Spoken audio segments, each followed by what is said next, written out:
500 రూపాయల ఫైన్ ఉంటే below 7 years ఉంటే రిమాండ్కే పంపరు, పోలీస్ స్టేషన్ బెయిల్ ఇవ్వాలి. కానీ అధికారాన్ని అడ్డం పెట్టుకొని అన్ని రకాల వ్యవస్థల మీద ప్రభావితం చేసి చెర్లపల్లి జైలుకు పంపించి నక్సలైట్లు ఐఎస్ఐ తీవ్రవాదులు ఉండే డిటెన్షన్ సెల్లో ఒక కాంపౌండ్లో ఏ ఒక్క ఖైదీని లేకుండా 7 ఫీట్ల బై 12 ఫీట్లు ఉంటే అందులో 3.5 ఫీట్లు పండుకోవడానికి దిమ్మె ఉంటుంది, ఒక చిన్న బాత్రూమ్ ఉంటుంది అధ్యక్ష. 16 రోజులు డిటెన్షన్ సెల్లో ఒక మనిషిని చూడకుండా నన్ను నిర్బంధించిన ఆ కోపాన్ని దిగమింగుకొని రాష్ట్ర ప్రయోజనాల కోసం ఈరోజు పనిచేస్తున్నా అధ్యక్ష. రాత్రిపూట పడుకోవడానికి లైట్ బంద్ చేయకుండా ట్యూబ్ లైట్ ఆన్లో పెడితే అది ఓపెన్ ఎయిర్ జైలు, ఇంతింతలో బల్లులు 7 ఫీట్లలో 3.5 ఫీట్లు దిమ్మ ఉంటే దిమ్మ మీద పడుకుంటే ఇంకొక 3.5 ఫీట్లు గ్యాప్ ఉంటుంది. లైట్లు బంద్ చేయకుండా లైట్లు ఓపెన్ పెడితే అధ్యక్ష ఇంతింతలో బల్లులు 20-30 పైన ట్యూబ్ లైట్ ముందు పురుగులు తిరుగుతుంటే అది ఓపెన్ ఎయిర్ జైలు కాబట్టి పురుగులు వస్తే పురుగులను తినడానికి బల్లులు పరిగెత్తుతుంటే ఏ ఒక్క రోజు రాత్రి కూడా పడుకోకుండా మేల్కతో కూర్చున్న అధ్యక్ష. బయట కానిస్టేబుల్ లైట్ బంద్ చేయవా పడుకుంటా అంటే లేదు సార్ పైనుంచి ఆదేశాలు ఉన్నాయి, ఆ ట్యూబ్ లైట్లు బంద్ చేస్తే మీరు పడుకుంటారు కాబట్టి ట్యూబ్ లైట్లు ఆన్లోనే పెట్టమని. ఆ ట్యూబ్ లైట్ స్విచ్ బయట ఉంటుంది అధ్యక్ష, లోపల ఉండదు. ఆ చిన్న బాత్రూమ్ చిన్నది, కూర్చుంటే బయటికి కనిపించేటట్లు ఉంటుంది అధ్యక్ష. ఒకసారి నేను ఎమ్మెల్యేల హోమ్ కూడా నా దగ్గర ఉంది కదా, ఎమ్మెల్యేలను నేను తీసుకెళ్తా, మంత్రులను తీసుకెళ్తా.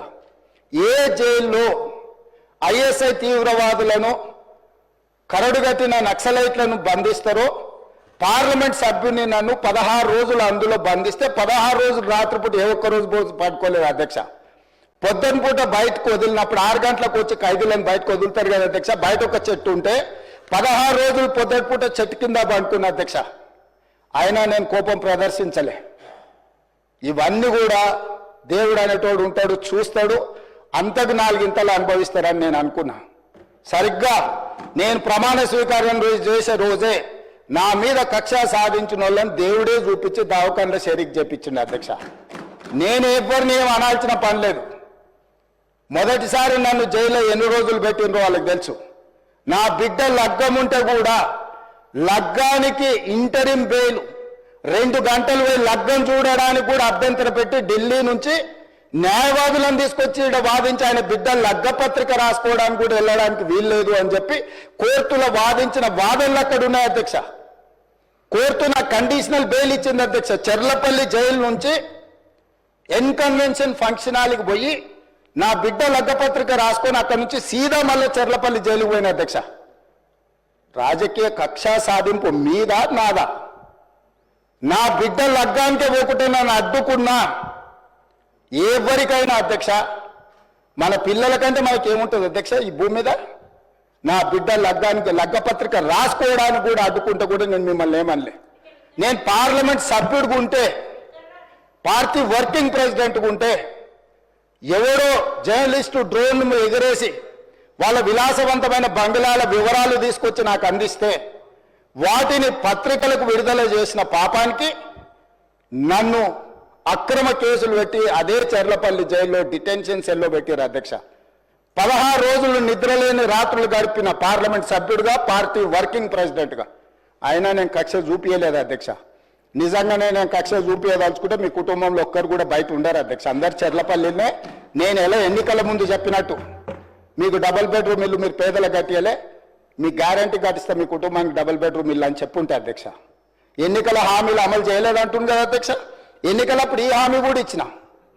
ఆ కుటుంబానికి చెర్లపల్లి జైల్లో డబుల్ బెడ్రూమ్ కట్టిస్తా, కొడుకు కోడలు అల్లుడు బిడ్డ ఉంటే వేరే వేరే ఎందుకుంటారు, అందరినీ కలిసి ఒకటే దగ్గర ఉండేటట్టు కట్టిస్తాను. కానీ ఆ హామీ కూడా నేను అమలు చేయలే. ఎందుకంటే నేను విఘ్నత ప్రదర్శించాలనుకున్నా. ఈ అధికారం ప్రజలు ఇచ్చింది ప్రజల సంక్షేమం కోసం, తెలంగాణ రాష్ట్ర అభివృద్ధి కోసం, పారదర్శకమైన పరిపాలన అందించడం కోసం నాకు అధికారం ఇచ్చిండ్రు. ప్రజలు ఇంత పెద్ద అధికారాన్ని, ఇంత పెద్ద బాధ్యతను ఈ వయసులో నాకు అప్పచెప్పింది నా కోపం కోసమో, లేకపోతే నన్ను నా పట్ల వాళ్ళు వ్యవహరించిన విధంగానే వాళ్ళ పట్ల నేను వ్యవహరించడానికి ప్రజలు నాకు అధికారం ఇవ్వలేదని విచక్షణను ఉపయోగించి ఈరోజు కూడా వాళ్ళ మీద ఇంతవరకు అక్రమ కేసులు పెట్టలేదు అధ్యక్ష. కానీ సొంత పార్టీ ఆఫీసులో కూలీ మనుషులను తెప్పించి రికార్డ్ చేయించి పచ్చి బూతులు మీరు తిట్టిస్తే కూడా చెంపలు వలగొట్టేంత శక్తి ఉన్న సంవయనంతో ఊరుకున్న అధ్యక్ష. ఎవరైనా బజార్లో ఏదైనా మాట్లాడితే మాట్లాడిన దాన్ని కూడా సెన్సర్ చేస్తాం. బూతులు మాట్లాడినప్పుడు ఒక బీప్ పెడతాం అధ్యక్ష, టెలికాస్ట్ చేయొద్దని. కూలీ పైసలు ఇచ్చి కిరాయి మనుషులను పెట్టించి మీరు పచ్చి బూతులు మాట్లాడిచ్చినా నేను ఏమాత్రం కూడా కక్ష సాధింపు చర్యలకు పాల్పడలేదు అధ్యక్ష. కాబట్టి ఈరోజు మేమేదో కక్షా చర్యలకు పాల్పడుతున్నట్టు, మేము కక్షా చర్యలకే పాల్పడితే ముఖ్యమంత్రికి ఉన్న విశేషమైన అధికారాలతో మీరు ఒక్కరైనా బయట ఉండేటోళ్ళ. ఈరోజు తెలంగాణ సమాజం అన్నిటిని గమనిస్తుంది. ఎక్కడికి వెళ్ళానని అడుగుతుంది, ఇంకెన్ని రోజులు బయట వదిలేస్తావని తీసి లోపలే. అసలు నువ్వు లోపలేస్తావనే కదా నీకు ముఖ్యమంత్రి పదవి చేసింది, నువ్వెందుకు ఇట్లా సమయం పాటిస్తున్నావు లోపలేయమంటే కూడా నేను ఏ రోజు కూడా అటువైపు పోయలేదు అధ్యక్ష.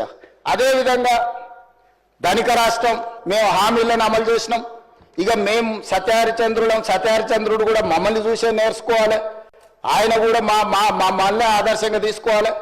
ఇట్లాంటి మాటలు మాట్లాడుతుంటే పర్వాలేదు, వాళ్ళ గొప్పతనాలు వాళ్ళు చెప్పుకుంటే నా ఇప్పు నువ్వు గోకు నీ ఇప్పు నేను గోకుతా అనే పాలసీలో వాళ్ళ గురించి వాళ్ళు గొప్పలు చెప్పుకుంటా అంటే నాకు అభ్యంతరం లేదు.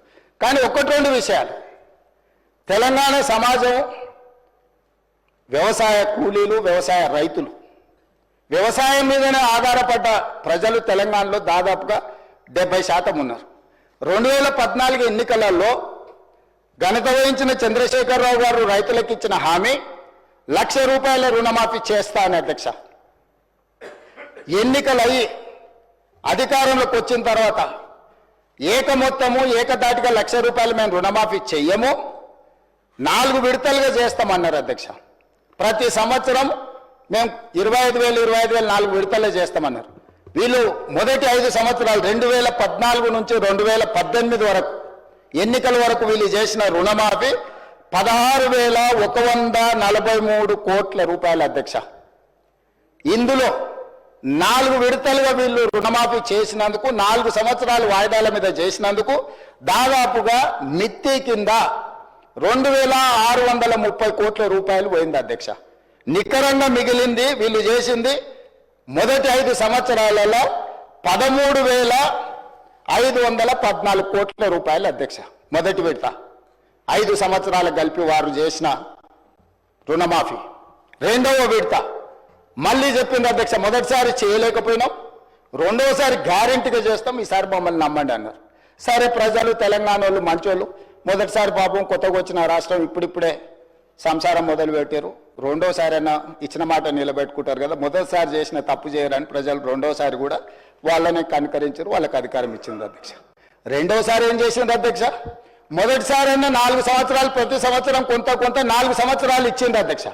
రెండవసారి 4 సంవత్సరాలు ₹1 ఇవ్వాలి అధ్యక్ష. ఆఖరి సంవత్సరంలో వాళ్ళు చేసిన రుణమాఫీ ఎంత అంటే 21,35,557 మంది రైతులు అధ్యక్ష.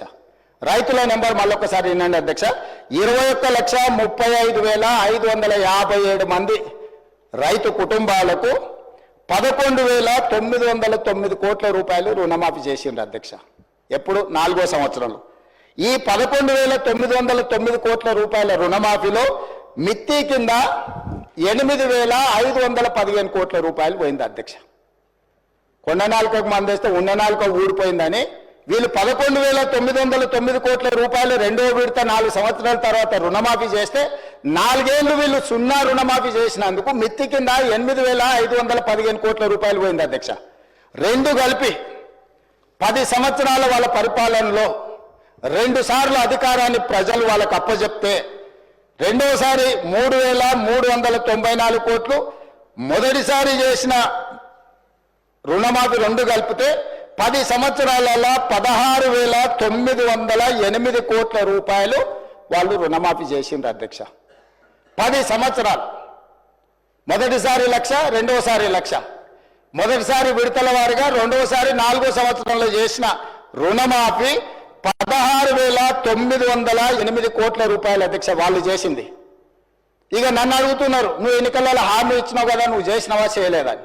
నేను అది కూడా చెప్తా అధ్యక్ష. 25,35,964 మంది రైతులకు 20,617 కోట్ల రూపాయలు నేను రుణమాఫీ చేసిన అధ్యక్ష. 10 నెలలు తిరిగే లోపల 10 ఏళ్లలో ఆనాటి చంద్రశేఖరరావు గారు చేసిన రుణమాఫీ 16,908 కోట్ల రూపాయలు అయితే 10 నెలలు తిరగక ముందే 25,35,964 మంది రైతులకు 20,617 కోట్ల రూపాయలు రుణమాఫీ నేను చేసిన అధ్యక్ష. 2 లక్షల వరకు ప్రతి రైతుకు రుణమాఫీ చేసింది నేను. ఇవాళ తమరి ద్వారా వారిని అడుగుతున్న అధ్యక్ష, నేను 10 ఏళ్లలో మీరు చేసింది ఏంది, 10 నెలల్లో నేను చేసింది ఏంది? ఇప్పటికైనా మీ ఆలోచన విధానంలో మార్పు రాకపోతే, ప్రజలు శిక్షించినా ప్రజలు ఉరిదీసినా మీ ఆలోచన విధానంలో మీకు మార్పు రాలేదు అధ్యక్ష. అదేవిధంగా వాళ్ళు రైతు బంధు గురించి చెప్తారు అధ్యక్ష. రైతు బంధు వాళ్ళు ఎన్నికల ముందల ఎగనామ పెట్టి ఎలక్షన్ కోడ్ను అడ్డం పెట్టి పారిపోయింది అధ్యక్ష. పారిపోతే ఎన్నికల కోడ్ను అడ్డం పెట్టుకొని ప్రజలకు పంగనామం పెట్టి పారిపోతే ఎన్నికల తర్వాత డిసెంబర్ 7, 2023 నాడు నేను అధికారం చేపట్టిన తర్వాత వాళ్ళు ఎగ్గొట్టిన రైతు బంధు 7,625 కోట్ల రూపాయలు నేను చెల్లించిన అధ్యక్ష. వాళ్ళు పారిపోయినారు కదా అని నేను వదిలేయలే.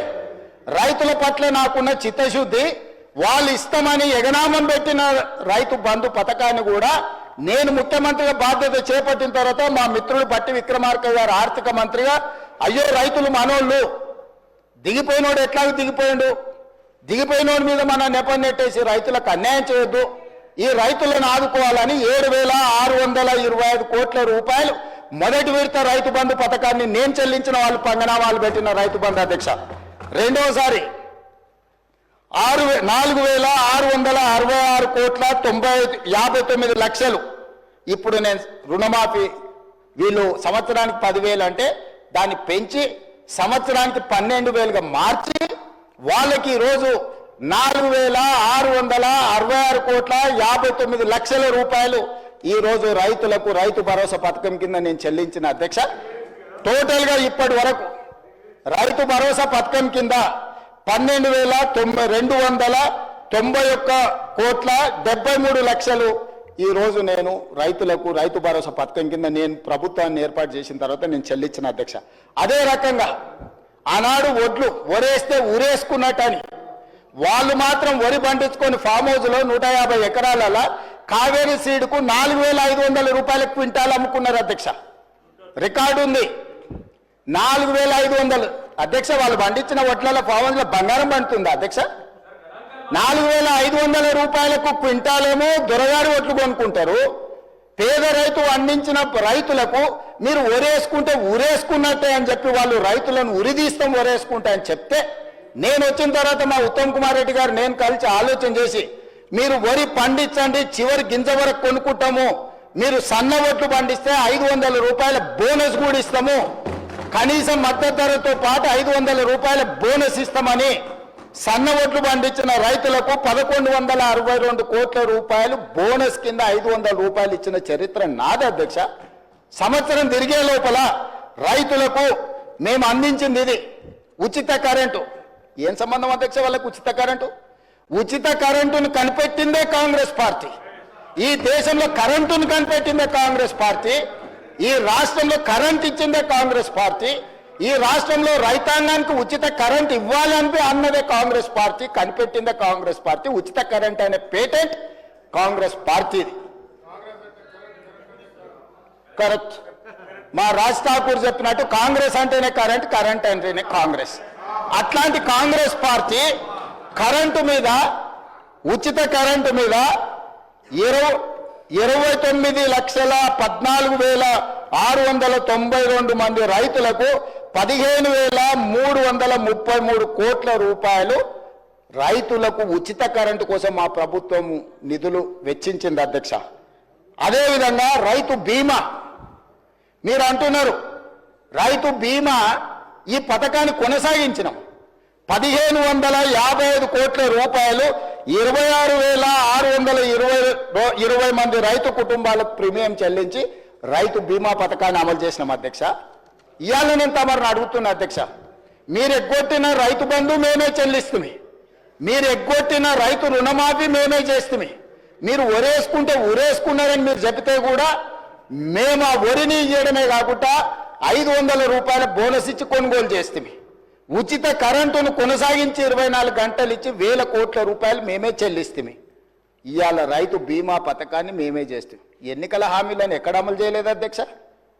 మీరు 10 ఏళ్ళు చేయలేని పనులు 10 నెలల్లో మేము చేసినప్పుడు కళ్ళల్లో నిప్పులు పోసుకునే బదులు కడుపులో కత్తులు పెట్టుకొని కౌగులించుకునే బదులు అరే పిల్లగాడు అయినా యువకుడు అయినా బాగా చేసినవా, మంచిగా ఉంది, ఇంకా కష్టపడు, ఇంకా కొంచెం బాగా చేయని ప్రోత్సహించినట్టు మాట్లాడవచ్చు కదా ప్రతిపక్ష నాయకుడు వచ్చి. వారి వయసుకి వారి అనుభవానికి మేము గౌరవిస్తామది కదా అధ్యక్ష.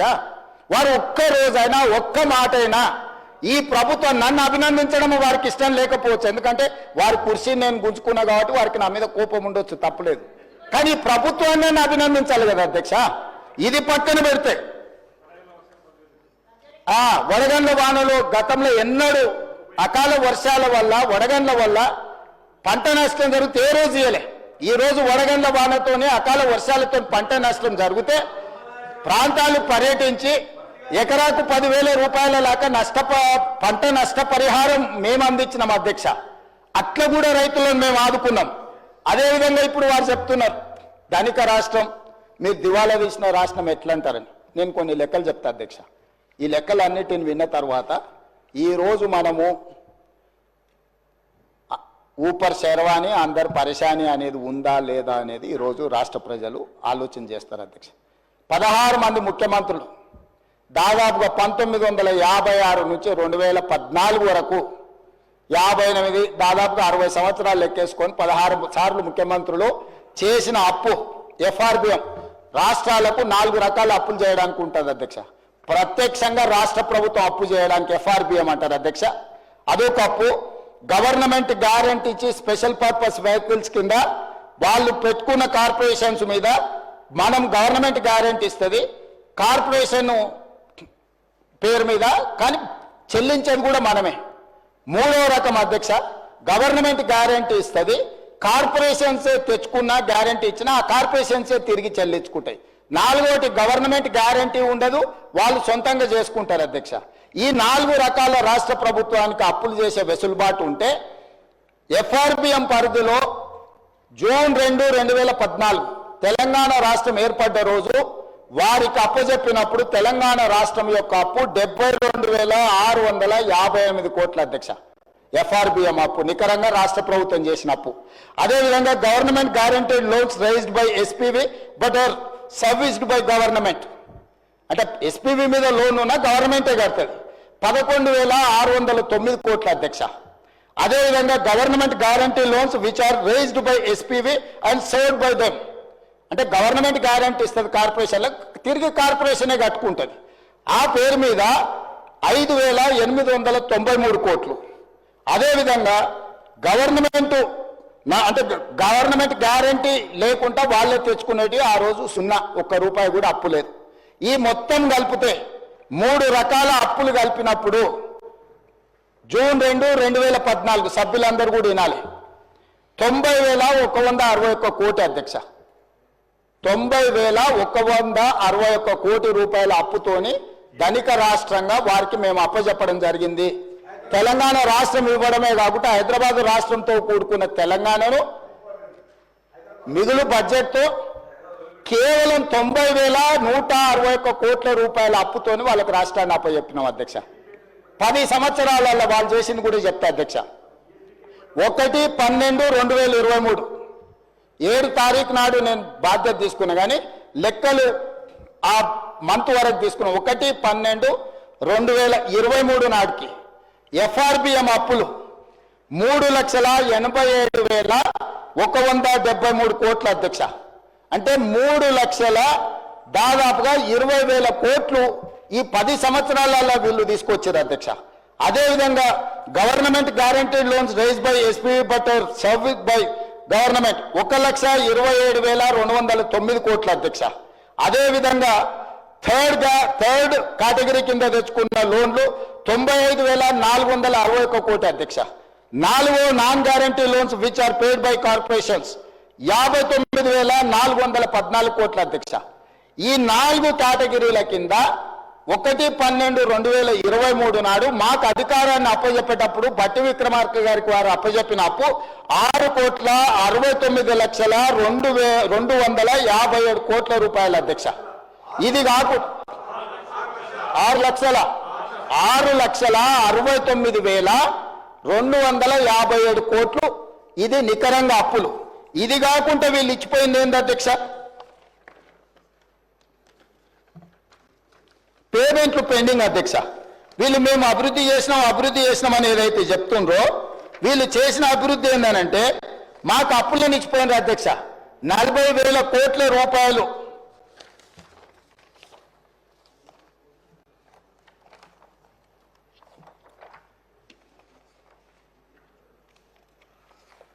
అసలు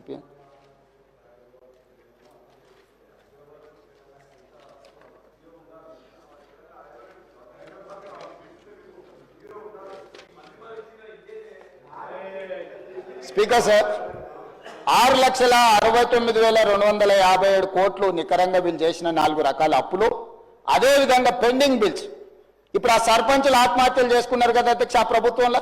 ఇప్పుడు సర్పంచులు ధర్నాలు చేస్తున్నారు కదా అధ్యక్ష.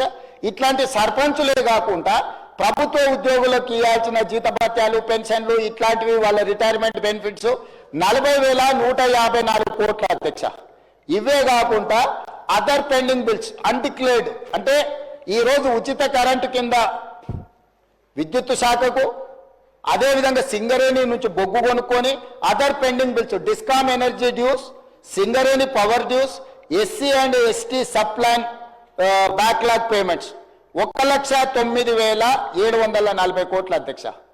1/12/2023 నాటికి కల్వకుంట్ల చంద్రశేఖరరావు గారు రాష్ట్ర ప్రభుత్వాన్ని మాకు అప్పచెప్పినప్పుడు 8,19,151 కోటి అధ్యక్ష. ఇక వాళ్ళు సాధించిన అభివృద్ధి ఏందో వాళ్ళు ఎలుగబెట్టిందేందో ఆ ఎలుగబెట్టుతో తెలంగాణ వెలిగిందేందో 90,000 కోట్లతోని అప్పచెప్తే 8,19,000 కోట్ల అప్పుతోని మాకు అప్పచెప్పి 10 ఏళ్లలోనే 60 ఏళ్ళు 16 మంది ముఖ్యమంత్రులు కలిసి చేసిన అప్పు 90,000 కోట్లు అయితే ఒక వ్యక్తి ఒక కుటుంబం ఒక పార్టీ చేసిన అప్పు 7.5 లక్షల కోట్ల అప్పు చేసిండ్రు అధ్యక్ష. 7.5 లక్షల కోట్ల అప్పు చేసి మాకు అప్పచెప్పి దివాలా తీసిన రాష్ట్రాన్ని మాకు అప్పచెప్తే ఈ రోజు ఆయన నానా తిప్పలు పడి ఏదో దాన్ని సర్దిద్దడానికి ప్రయత్నం చేస్తుంటే దాన్ని కాదు కూడా అంటారు అధ్యక్ష. ఇంకొక లెక్క కూడా చెప్తా అధ్యక్ష. గతంలో ఆర్థిక మంత్రిగా పనిచేసిన ఆయన మీరు 1,52,000 కోట్ల అప్పులు చేసింది అన్నాడు. 1,52,000 కోట్లు కాదు అధ్యక్ష. మేము వచ్చిన 15 నెలల్లో 1,58,041 కోటి రూపాయలు మేము అప్పు చేసినాం అధ్యక్ష. నేను తక్కువ చెప్పట్లేదు ఎక్కువ చేసినామని చెప్తున్నా. ఎందుకు చేసిన అధ్యక్ష నేను 1,53,359 కోట్లు వాళ్ళు చేసిన అప్పుకు తప్పుకు నేను తిరిగి చెల్లించిన అధ్యక్ష. ఈ రోజు వీళ్ళు చేసిన అప్పులకు వడ్డీ అసలుకు 88,591 కోటి కట్టిన మిత్తికి 64,768 కోట్లు కట్టిన 15 నెలల్లో తెలంగాణ రాష్ట్ర ప్రభుత్వం చేసిన అప్పు 1,58,041 కోటి అయితే మేము వాళ్ళు చేసిన అప్పులకు మేము కట్టింది 1,53,559 కోట్ల అధ్యక్ష. నికరంగా 15 నెలల్లో మేము చేసిన అప్పులకెళ్ళి రాష్ట్ర ప్రభుత్వాన్ని నిర్వహించడానికి 4,682 కోట్ల రూపాయలు మాత్రమే అధ్యక్ష. ఈ రోజు మీరు మొత్తం రాష్ట్రాన్ని కార్పొరేషన్ వైజ్ నేను చెప్పదలుచుకున్న అధ్యక్ష. ఏ కార్పొరేషన్ మీద ఎంత అప్పు తెచ్చిందో మేము ఎంత కట్టినామో కూడా చెప్తే మీరు నోట్ చేసుకోవాలి అధ్యక్ష. తర్వాత ఈ కాపీ పంపిస్తా మాజీ ఆర్థిక మంత్రికి. అధ్యక్ష కాళేశ్వరం ఇరిగేషన్ ప్రాజెక్టు కింద 74,590 కోట్లు వాళ్ళు తెచ్చింది అధ్యక్ష. ఆనాడు 1/12/2023 నాటికి కాళేశ్వరం ఇరిగేషన్ ప్రాజెక్టు మీద వాళ్ళు 74,590 కోట్లతో మాకు అప్పచెప్తే ఈ రోజు ఆ అప్పు 68,947 కోట్లకు తగ్గింది అధ్యక్ష. నేను వాళ్ళు తెచ్చిన అప్పులోకి వెళ్ళి 5,643 కోట్ల రూపాయలు కాళేశ్వరం కూలిపోయిన కాళేశ్వరానికి కూడా ఈ రోజు 5,643 కోట్ల రూపాయలు నేను కట్టిన అధ్యక్ష. అదేవిధంగా Telangana state water resources infrastructure development corporation limited 14,060 కోట్లు వాళ్ళు మాకు అప్పు చెప్తే ఈ రోజు ఉన్న అప్పు 28/2/2025 నాటికి 12,816 కోట్లు. వాళ్ళు చేసిన అప్పు నేను 1,244 కోట్ల రూపాయలు నేను చెల్లించిన అధ్యక్ష. అదేవిధంగా అధ్యక్ష, Telangana drinking water supply corporation limited mission Bhagiratha అని గొప్పలు చెప్తుంటారు కదా అధ్యక్ష, 20,200 కోట్ల రూపాయలు అప్పు తెచ్చింది అధ్యక్ష. వాళ్ళు నాకు అప్పచెప్పిన రోజు ఇచ్చింది ఎప్పటికీ 1/12/23 నాటికి. నేను ఈ రోజు 28/2/2025 నాటికి ఈ అప్పు 17,200 కోట్లకు తగ్గింది అధ్యక్ష. 3,000 కోట్ల రూపాయలు వాళ్ళు అప్పు చేసిపోతే నేను చెల్లించిన అధ్యక్ష, మా భట్టి విక్రమార్క గారు చెల్లించరు. అదేవిధంగా టీజీ హౌసింగ్ కార్పొరేషన్ లిమిటెడ్ వాళ్ళు అప్పు చెప్పిన రోజు 6,470 కోట్ల రూపాయలు అప్పు ఉంటే ఈ రోజు 5,820 కోట్ల అప్పు ఉంది అధ్యక్ష. నేను 650 కోట్ల రూపాయలు వాళ్ళు చేసిన అప్పులకు నేను పాయమాలు కట్టిన అధ్యక్ష. అదేవిధంగా అధ్యక్ష, ఈరోజు టీజీ రోడ్డు కార్పొరేషన్ లిమిటెడ్ కు వాళ్ళు 2,951 కోటి రూపాయలు అప్పు చేస్తే ఇవాళ 2,646 కోట్ల అప్పు ఉంది అధ్యక్ష. 305 కోట్ల రూపాయలు నేను తిరిగి చెల్లించిన అధ్యక్ష. అదేవిధంగా Hyderabad metropolitan water supply and sewerage బోర్డుకు 2,352 కోట్ల రూపాయలు వాళ్ళు నాకు అప్పుతో అప్పచెప్పిస్తే ఈ రోజు 1,830 కోట్ల రూపాయలు మాత్రమే అప్పు ఉంది అధ్యక్ష. 522 కోట్ల రూపాయలు నేను చెల్లించిన అధ్యక్ష. అదేవిధంగా అధ్యక్ష, ఈరోజు హైదరాబాద్ మెట్రో రైల్ లిమిటెడ్ 286 కోట్లతో నాకు అప్పచెప్తే ఈ రోజు 263 కోట్ల రూపాయలు ఉంది. 23 కోట్ల రూపాయలు నేను కట్టిన అధ్యక్ష. అదేవిధంగా అధ్యక్ష, Telangana sheep and goat development corporation cooperative federation limited గొర్రెలు బర్రెలు మేము బాగా పంచడం అంటుంది కదా అధ్యక్ష, వీళ్ళు 907 కోట్ల రూపాయలతో నా కార్పొరేషన్ కోఆపరేటివ్ సొసైటీస్ నాకు అప్పచెప్తే ఇవాళ 214 కోట్ల రూపాయల అప్పు ఉంది. ఈ గొర్రెల పేరు మీద వీళ్ళు చేసిన స్కామ్ కు 692 కోట్ల రూపాయలు నేను చెల్లించిన అధ్యక్ష వీళ్ళు చేసిన పాపాలకు. అదేవిధంగా fishermen cooperative societies federation limited 125 కోట్లతో నాకు అప్పచెప్తే ఈ రోజు అప్పు 56 కోట్లు ఉంది. దానికి 69 కోట్ల రూపాయలు నేను కట్టిన అధ్యక్ష. అదేవిధంగా Telangana dairy development cooperative federation limited 132 కోట్ల అప్పుతో నాకు అప్పచెప్తే 79 కోట్ల రూపాయలు ఈ రోజు అప్పు ఉంది. 53 కోట్ల రూపాయలు నేను తిరిగి చెల్లించిన అధ్యక్ష. అదేవిధంగా అధ్యక్ష, ఈరోజు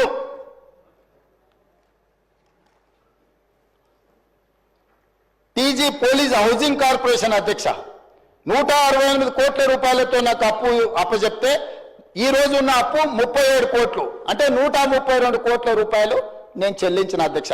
టోటల్ గా 1,27,209 కోట్ల రూపాయలతో ఈ 18 కార్పొరేషన్లు నాకు అప్పచెప్తే ఈ రోజు ఉన్న అప్పు ఈ కార్పొరేషన్ల పేరు మీద 1,17,109 కోట్ల రూపాయలు అధ్యక్ష.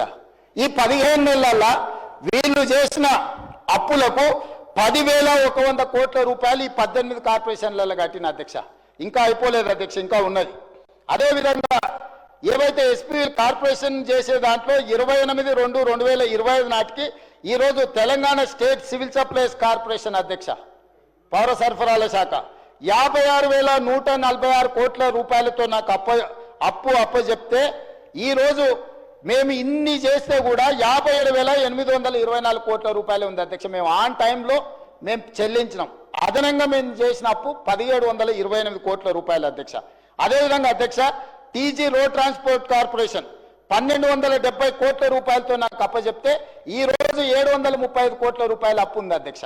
అంటే 535 కోట్ల రూపాయలు నేను తిరిగి చెల్లించిన అధ్యక్ష. అదేవిధంగా జిహెచ్ఎంసి 1,332 కోట్ల రూపాయలతో నాకు అప్పచెప్తే ఈ రోజు 1,086 కోట్ల రూపాయల అప్పే ఉంది అధ్యక్ష.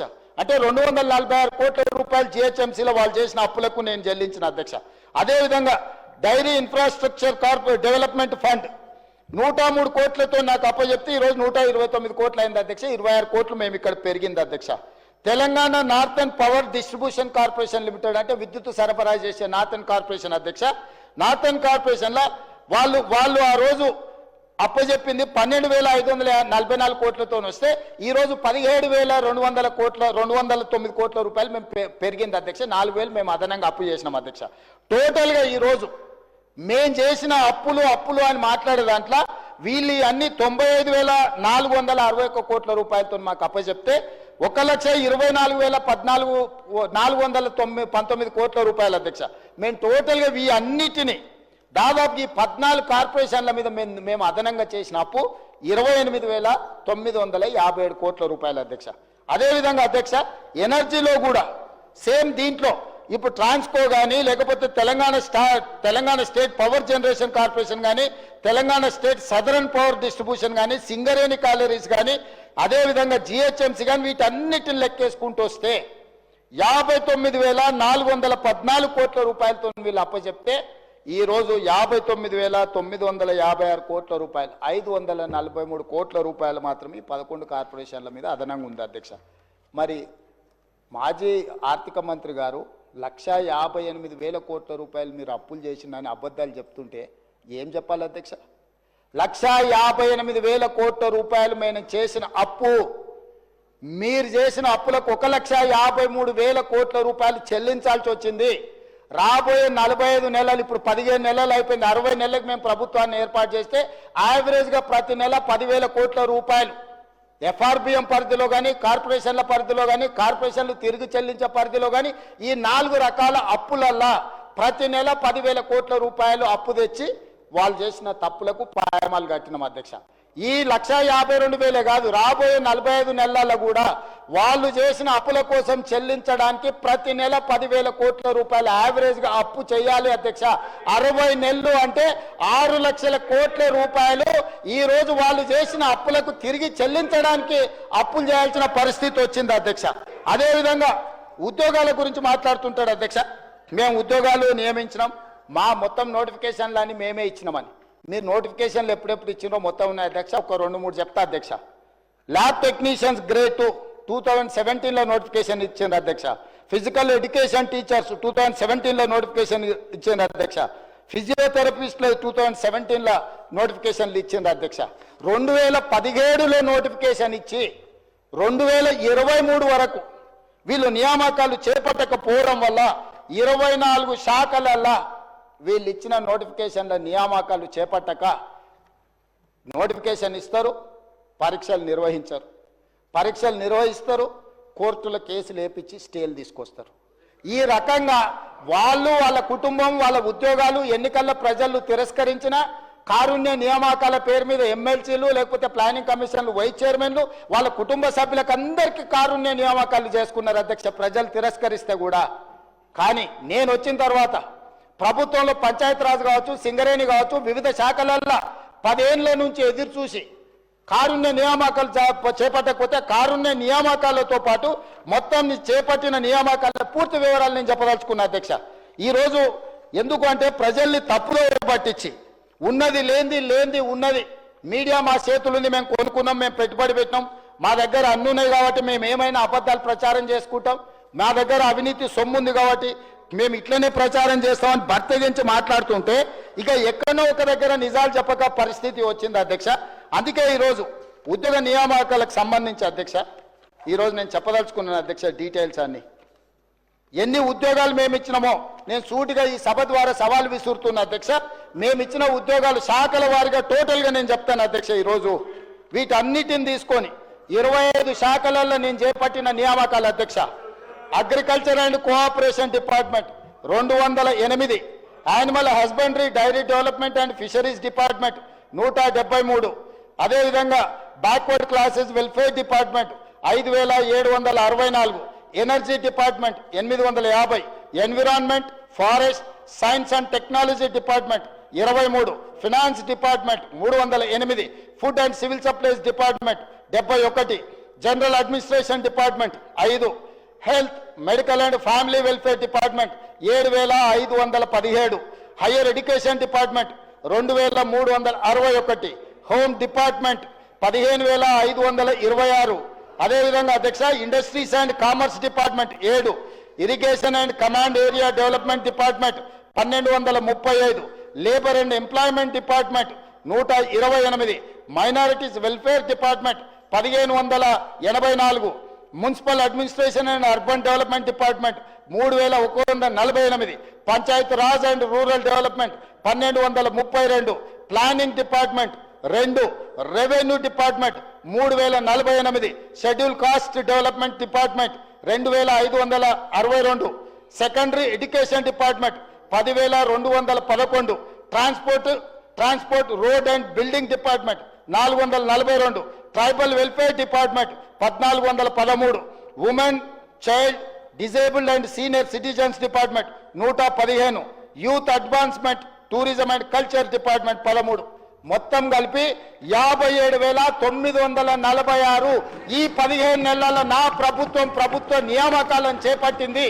డిపార్ట్మెంట్ వైజ్ ప్రతి వివరాలు నేను ఇక్కడ ఈ సభ ముందు పెడుతున్నా అధ్యక్ష. ఈ దేశంలోనే స్వతంత్రం వచ్చినప్పటి నుంచి ఏ ప్రభుత్వం కూడా including Congress governments, Narendra Modi గారు ప్రాతినిధ్యం వహిస్తున్న గుజరాత్లో రైతులకు ఇన్ని వేల కోట్ల రుణమాఫీ జరగలేదు, రైతులకు రైతు బంధు ఇవ్వలేదు, రైతులకు ఉచిత కరెంటు ఇవ్వలేదు, రైతులు పండించిన పంటకు బోనస్ ఇవ్వలేదు. రాష్ట్రంలో ఉన్న అప్పులను వాళ్ళు చేసిన అప్పులన్నిటికీ మళ్ళీ అప్పులు చేసి తిరిగి చెల్లించి 1,52,000 కోట్ల రూపాయలు తిరిగి చెల్లించి ప్రతి నెల 1వ తారీఖు నాడు ప్రభుత్వ ఉద్యోగులకు 1వ తారీఖు నాడు జీతాలు ఇస్తున్నాం. మీరు ఉన్నప్పుడు నెలాఖరు వరకు కూడా ప్రభుత్వ ఉద్యోగులకు కూడా విడతల వారిగా జీతభత్యాలు ఇచ్చిన మీరు ఇవాళ మమ్మల్ని తప్పు పట్టేది. ఇవాళ 57,946 ఉద్యోగాలు మేమిస్తే మీ కుటుంబంలో 2 కారుణ్య నియామకాలు 4 మంత్రులు తీసుకున్న మీరు మాకొచ్చి ఇక్కడ నించొని నీతులు చెప్తారా? మీ నీతులు చెప్తే మేము వినాలా? కాబట్టి ఇప్పటికైనా మీ ఆలోచన విధానాన్ని మార్చుకోండి. మేం కక్ష సాధింపు రాజకీయాలకు పాల్పడడం లేదు. మేం కక్ష అంటూ సాధించడం మొదలు పెడితే మీరెవ్వరు ఇక్కడ ఉండరు. మీరు అందరు చెర్లపల్లిలో చెంచడుగూడలో ఉండేవాళ్ళు. మీరు ఆనాడు కృష్ణమాదిగని వదలలే, రవిప్రకాష్ని వదలలే, రేవంత్ రెడ్డిని వదలలే, కనిపించిన ఎవరిని వదలలే. ఈ రోజు మీరు వెనుకేసుకొచ్చిన ఎవరైతే జర్నలిస్ట్ అనే ముసుగుదొడిగి మీరు పోయి కలిసి వచ్చిండ్రో, ఎస్సీ ఎస్టీ కేసు పెట్టి మీరు జైలు వేస్తే ఆ అమ్మాయికి కూడా అడ్వకేట్ని పెట్టి బెయిల్ ఇప్పించింది నేను. ఇవాళ మీరు మీ దగ్గర అక్రమ సంపాదన ఉందని చెప్పి అబద్ధాలు ప్రచారం చేసి ఈ ప్రభుత్వాన్ని బద్నాం చేయాలని నోటికొచ్చింది మాట్లాడితే ఎట్లా అధ్యక్ష? ఇప్పటికైనా 10 సంవత్సరాలు మీరు చేసిన అప్పులకు తప్పులకు తెలంగాణ రాష్ట్రం శిక్ష అనుభవిస్తుంది. ఈరోజు తెలంగాణ రాష్ట్రానికి ఉన్న అప్పు మీరు చెప్పినట్టు మేము ఒకవేళ 1,88,000 కోట్ల అప్పు చేసి ఉంటే, 1,58,000 కోట్ల అప్పే మేము చేసి ఉంటే ఈ అప్పు ఈరోజు 8 లక్షల పై కోట్లుగా ఉండేది. కానీ ఈరోజు తెలంగాణ రాష్ట్రానికి ఉన్న అప్పు 1/28/2/2025 నాటికి 7,38,707 కోట్లు మాత్రమే అప్పు ఉన్నది. ఇదేం తక్కువ కాదు. ఇవన్నీ మీరు ఇచ్చిపోయిన వారసత్వం. వారి ఆస్తులు సృష్టించడం అంటారు. ఏం సృష్టించారు అధ్యక్ష? ఒక్కటి చెప్పు. కాళేశ్వరం. మా వెంకటరెడ్డి గారు చెప్పారు అది కూలేశ్వరం అని. 3 ఏళ్లలో 1,02,000 కోట్లు కాంట్రాక్టర్లకు పే చేశారు. మొదటి 5 సంవత్సరాలు ఒక ఆయన మంత్రి, 5 సంవత్సరాలు ఇంకొక ఆయన మంత్రి. ఆ శాఖకు ఇద్దరు కలిసి పోటీలు పడి మొత్తం వాళ్ళు ఇంజనీరు, సైంటిస్టు, డాక్టరు, లాయరు, ఒకటి గోవింద సినిమా ఉంటుంది. వాళ్ళ ఇంటి నిండా ఫోటోలు ఉంటాయి. డాక్టర్గా, లాయర్గా, ఇంజనీర్గా, సైంటిస్ట్గా. నిజంగానే అమ్మాయి పెళ్లి చూపులకు వచ్చి అవన్నీ చూసి ఇవన్నీ చదువుకుంటామని పెళ్లి చేసుకుంటుంది. తర్వాత చూస్తే వానికి ఓనమాలు కూడా రావు, ఇడిచిపెట్టి పోతా అంటది. ఇంకా పెద్దలందరూ కూర్చొని పంచాయతీ తెస్తారు. అట్లా కాదురా నాయన, పెళ్ళి అయితే ఎట్లో గట్లా సంసారం చేయి, ఇట్లా కాదు, కుదరదు, వాడికి ఫోటోలు దిగ పిచ్చి ఉన్నది, ఇవన్నీ పిచ్చి పనులు చేస్తుంటాడు, కాకపోతే మనిషి మంచోడే అని. ఇవాళ డాక్టర్లు, లాయర్లు, ఇంజనీర్లు 80,000 పుస్తకాలు అన్నీ మీరే చదివినాం అని చెప్పి కడితే అది కుప్ప కూలిపోయింది. దాంట్లో నీళ్లు నింపండి అంటుండు. నీళ్లు నింపితే కొట్టుకపోతుందని ఎన్డీఎస్ఏ చెప్తుంది. నీళ్లు నింపి కొట్టుకపోతే చూసినావా కాంగ్రెస్ వాళ్ళు, మేము కడితే కూలింది ఇప్పుడు వీళ్ళు కొట్టుకపోయేటట్టు చేసిరని మమ్మల్ని బద్నాం చేయాలని కంకణం కట్టుకొని తిరుగుతారు.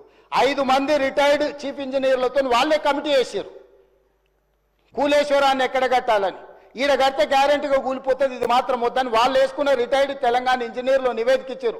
తుమ్మిడేటి దగ్గరనే కట్టండి, తర్వాత ప్రత్యామ్నాయాల కింద ఒకవేళ మీరు మేడిగడ్డ దగ్గర కట్టిరాలంటే ఇది కుప్ప కూలుతుందని వాళ్ళు తెలంగాణ వచ్చిన తర్వాత విజ్ఞత కలిగిన తెలంగాణ రిటైర్డ్ చీఫ్ ఇంజనీర్లు 5 మందితో వాళ్ళు కమిటీ వేస్తే కమిటీ స్పష్టమైన నివేదిక ఇచ్చింది అధ్యక్ష అక్కడ కట్టొద్దని. కానీ భరితెగింపుతోనే అక్కడ కడితే అది కూలిపోయింది. ప్రజల క్షమాపణ చెప్పి తప్పు జరిగింది ఏం చేద్దామని అడగకుండా ఇంకా బుకాయించే పని. అంతకుముందు ఏ ఊర్లో ఏది వండని, 7 జొన్నలు వండని, ఆమ్దాలు వండని, కొడంగల్ల కందులు వండని, తాండూరులో ఏదన్నా వండని, కాళేశ్వరం నీళ్లతోనే అని. సూర్యాపేటలో ఏదన్నా వండితే అదే అంటారు, ఈడైతే అదే. కాళేశ్వరంతో మొత్తం ప్యాడిన్ ప్రపంచానికే వడ్ల ఆదర్శమని. అధ్యక్ష, కాళేశ్వరం కూలిపోయిన తర్వాత మొన్న జరిగిన వానాకాలంలో 1,56,00,000 మెట్రిక్ టన్నుల ఒడ్లు పండించినము. అది శ్రీరామ్ సాగరు, శ్రీపాదర, ఎల్లంపల్లి, శ్రీశైలము, నాగార్జున సాగరు, జూరాల, భీమా, కల్వకుర్తి, నెట్టంపాడు, కోయిల్ సాగరు, మంజిరా, అదేవిధంగా ఇక్కడ ఉండే ప్రాజెక్టులు అన్నీ ఆనాడు కాంగ్రెస్ పార్టీ లేకపోతే నిజాం సర్కార్ కట్టిన ప్రాజెక్టుల కింద 1,56,00,000 మెట్రిక్ టన్నుల వడ్లు మనం పండిస్తే ఈ గొప్పతనం అంతా తీసుకెళ్లి ఫామ్ హౌస్లో వండుకున్న వాళ్ళు వాళ్ళ ఖాతాలు రాసుకుంటారు. అధ్యక్ష, ఎట్లా అధ్యక్ష? అబద్ధాలకు కూడా అర్థం ఉండాలి కదా అధ్యక్ష. అబద్ధాల పోటీ పెడితే వాళ్ళే 1, 2, 3, 4 1 నుంచి 100 వరకు అవార్డులని వాళ్ళే కొట్టేసేటట్టున్నారు అధ్యక్ష. ఎట్లా అధ్యక్ష ఇది? అందుకే నేను ఈరోజు చెప్తున్నా అధ్యక్ష, ఇట్లాంటి అబద్ధాల పునాదుల మీద మళ్ళీ మీరు గెలవరు. ఇట్లాంటి అబద్ధాలు మీరు మానకపోతే పార్లమెంట్లో గుండుసున్నిచ్చిర్రు. తర్వాత ఎన్నికల్లో అభ్యర్థులు పెట్టుకోలేని పరిస్థితి వచ్చింది, పోటీ చేయలేని పరిస్థితి ఉంది. పార్టీ కుప్పగూలినాక కూడా ఇంకా అర్థం చేసుకోకుండా ఇంకా శిథిలాలనే ఎత్తుక్కోవాలని, మా తాతలు నేతులు లాగినరు, మా మూతుల వాసన చూతురాండి అని ఈ గొప్పలేని అధ్యక్ష. పొంకనాల పోసిగానికంటే 3 ఎడ్లుంటే 36 దొడ్లు ఉన్నాయని చెప్పిండంటే వెనకటికి. ఇట్లనే ఉన్నది అధ్యక్ష వీళ్ళు చెప్పుకునేది. ఏందుంది మీ దగ్గర? ఏందుంది? అన్ని పోయినాయి. ఏం మిగల్లా? మీరు తెలంగాణకు ఏం మిగిల్చలేదు, మీ దగ్గర కూడా ఏం మిగల్లా. ఇప్పటికైనా మర్యాదగా నన్ను ఉండడం నేర్చుకోండి. మర్యాదగా ఉంటేనే ఏమన్నా ఉపయోగం ఉంటుంది. ఆ రోజు న్యూయార్క్లో అక్కడెక్కడో దీన్ని కాళేశ్వరం గురించి అడ్వర్టైజ్మెంట్ ఇచ్చారు. ప్రపంచంలో 8వ వింత అన్నారు. ఏమైంది అధ్యక్ష? ఆ వింత 3 ఏళ్లలో కుప్పగూలింది. ఇప్పటికైనా నా రిక్వెస్ట్ ఒక్కటే, వయసు ఉన్నది సరే, మీరిద్దరు ఆడ ఆశ పడుతున్నారు. పెద్ద మనిషి వదిలేటట్టు లేడు. మేమందరం కూడా పెద్ద మనిషి ఉంటేనే బాగుంటుంది, ఇలా చేతికిస్తే ఏం చేస్తారో తాడు బొంగరం లేకుండా అని తెలంగాణ సమాజానికి ఒక భయం ఉంది. వాళ్ళిద్దరు పోటీ తెలంగాణ ప్రజల సాగుకు వచ్చింది అధ్యక్ష. మీరు చూడండి, ఎప్పుడైనా ఒక ఆయన పొద్దున్నే ట్విట్టర్లో పెడతాడు, 11 గంటలకు ఒక ఆయన ప్రెస్ మీట్ పెడతాడు, 4 గంటలకు ఇంకొక ఆయన పర్యటన ఆడిపోయి ఇద్దంటారు. వీళ్ళందరూ చూసేవరకల్లా సాయంత్రం మేడం గారు అందరిని పిలిపించి సమావేశం పెడుతుంది. ఏం పోటీ ఇది? ఎందుకు పోటీ? అసలైన ఆయన నేను వెనకటికి చెప్పిన అధ్యక్ష, వెనకటికి ఆయన మారుతుండు, ఈయనకి ఇస్తున్నాను. కొంతమంది పాపం తెలియని అమాయకులు అందులో ఉన్న మంత్రులు మా పెద్దసారి పోతున్నాడు, మా చిన్నసారి వస్తున్నాడు భజన సంఘం పెట్టి భజన చేసిరు. నేను రోజు చెప్పిన ఈపులు చింతపండు అయితే అని పెద్ద మనిషి వచ్చి చెప్తాడని. సరిగ్గా నేను చెప్పిన నెలకే వచ్చి చెప్పిండు, ఎవర్రా వాడు అన్నాడు, ఈపు చింతపండు అవుతుంది ఇంకోసారి మాట్లాడతాను. ఆయన మంచిగా ఉన్నాడు, ఆయనకి ఏం ప్రాబ్లం లేదు, వీళ్ళు ఆశపడ్డ ప్రయోజనం లేదు. ఆయన బాగుండాలి, 100 ఏళ్ళు ఆరోగ్యంగా ఉండాలి, ఆయన ప్రతిపక్షంలో ఉండే ఆయన అనుభవాలతో మాకు సలహాలు ఇవ్వాలి. వాళ్ళిద్దరు ఆశపడి పోటీ పడి పెద్ద మనిషికి ఏమైనా ప్రమాదం తెచ్చేటట్టున్నారు అధ్యక్ష. మీరన్నా వేదిక మీద నుంచి ఆ పోలీసు వాళ్ళకు కొంచెం ఆదేశాలు ఇచ్చి వీళ్ళకు కూడా ఏదైనా జ్ఞానోదయం కలిగేటట్టు ఏదైనా 4 మంచి మాటలు చెప్పండి అధ్యక్ష. మా పెద్దలు జానారెడ్డి గారన్నా లేకపోయారు ఈ సభలో, కనీసం వాళ్ళకి ఏమైనా మంచి వచ్చేటో చెప్పనీకే. కాబట్టి దయచేసి ఇట్లాంటి పనులు మాని మీరు ప్రతిపక్ష పార్టీగా మీరు సలహాలు సూచనలు ఇవ్వండి, మాకేం అభ్యంతరం లేదని నేను తెలియజేస్తున్నా అధ్యక్ష. ధన్యవాదాలు అధ్యక్ష.